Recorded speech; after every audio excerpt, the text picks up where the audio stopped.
Need for speed 2014 లో release అయిన movie review విషయంలోకి వెళ్తే ఈ మూవీకి డైరెక్టర్ వచ్చేసి స్కాట్ వా. సో రన్ టైమ్ వచ్చేసి 2 hours 12 minutes తో అయితే రిలీజ్ అయింది గైస్, అంటే అప్రాక్సిమేట్లీ 132 minutes. సో ఈ మూవీ కూడా నాకైతే బొచ్చు కూడా నచ్చలేదు గైస్. రేసింగ్ వైస్ అయితే చాలా బాగుంది.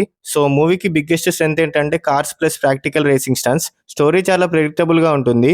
క్యారెక్టర్స్ కూడా కొన్ని ప్లేసెస్ లో అండర్ రిటర్న్ గా అనిపిస్తాయి. కాకపోతే మాత్రం రేసింగ్ కార్ ఫ్యాన్ అయితే మాత్రం మూవీ డెఫినెట్లీగా ఎంటర్టైన్ చేస్తుంది. సో స్టోరీ బేసిక్ లైన్ ఏంటంటే టోబే మార్షల్ ఒక talented street car racer and mechanic. ఒక వెల్దీ అండ్ అరగంట రేసర్ డైనో బ్రౌజర్ తో జరిగిన రేస్ తర్వాత తన లైఫ్ కంప్లీట్ గా చేంజ్ అయిపోతుంది. సో అతను క్రైమ్ చేశాడని చెప్పి జైల్లో అయితే వేస్తారు గైస్. సో జైల్లో వేసిన తర్వాత బయటకు వచ్చిన తర్వాత డైనో మీద రివెంజ్ తీర్చుకోవడానికి టోబే ఒక డేంజరస్ క్రాస్ కంట్రీ రేస్ లో పార్టిసిపేట్ చేయాలని చెప్పి డిసైడ్ అవుతాడు. కానీ ఈ రేస్ నార్మల్ రేస్ కాదు.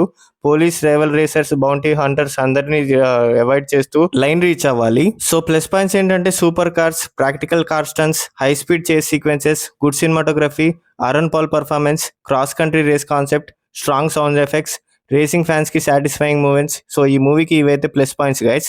సో నెగిటివ్ పాయింట్స్ ఏంటంటే స్టోరీ ప్రెడిక్టబుల్ గా ఉంటుంది. రివెంజ్ ప్లాట్స్ కొంచెం ఫెమిలియర్ గా అనిపిస్తుంది. కొన్ని క్యారెక్టర్స్ అయితే డెప్త్ లో అయితే లేవు గైస్. మూవీ డెప్త్ కొంచెం ఎక్కువ ఉంటే బాగుండేది అనిపించింది. సో డైలాగ్ రేటింగ్ అయితే నాకైతే అసలు నచ్చలేదు guys. So fast and furious level entertainment చేస్తే డిసప్పాయింట్ అవ్వచ్చు. సో ఫ్యామిలీతో చూడొచ్చా అంటే చూడలేం గైస్, అడల్ట్ కంటెంట్ చాలా ఉంది. సో ఈ మూవీకి నా రేటింగ్ వచ్చేసి 2 out of 5. Need for speed ఒక పర్ఫెక్ట్ రేసింగ్ మూవీ కాదు. Story and screen play average గా ఉంటాయి. రివెంజ్ ట్రాక్ కి కూడా ప్రెడిక్టబుల్ గా అనిపిస్తుంది. కానీ కార్స్, హై స్పీడ్ సీక్వెన్సెస్ మూవీని క్యారీ చేస్తాయి. Fun and furious type over hype తో ఎంటర్టైన్మెంట్ ఎక్స్పెక్ట్ చేయకుండా ప్యూర్ రేసింగ్ కోసం, యాక్షన్ కోసం చూస్తే మాత్రం వన్ టైం వాచబుల్. సో ఇలాంటి సోది లేకుండా చెప్పే జెన్యూన్ మూవీ రివ్యూస్ కోసం సబ్స్క్రైబ్ చేసుకోండి గైస్. అండ్ అలాగే మీకు నెక్స్ట్ ఏ మూవీ రివ్యూ కావాలో కూడా కామెంట్ చేసి చెప్పండి guys. Thank you, love you all, జై హింద్.